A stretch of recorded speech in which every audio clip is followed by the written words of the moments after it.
Psalm 30, een van Davids psalmen, bij de tempelinwijding te zingen.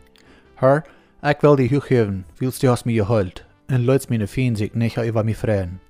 Herr, mijn God, als ik nu die am Halb schreeg, mögst du mij gezond.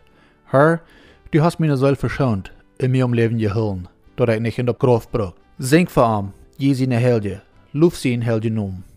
Wilt zien oja, als maar voor een ogenblik, aber sie nicht genoeg als für levenstijd. Ik mag de nacht overhielen, aber es er is, kämp war afred. Ik heb gezegd, dan is mir dat goed jent. Ik wil niemals meer unja liggen. O Herr, durch den Gefallen an mij, hat's die mijn Bauch stark gemerkt, aber als du die verstärkst, wie mir Angst.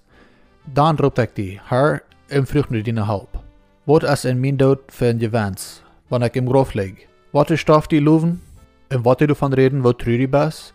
Hör, o Herr, en hab Mitleid mit mir. O Herr, sieh du mein Helper. Du hast mir mein Klauen genommen, und in der Stadt mir gemerkt mit Freude zu singen.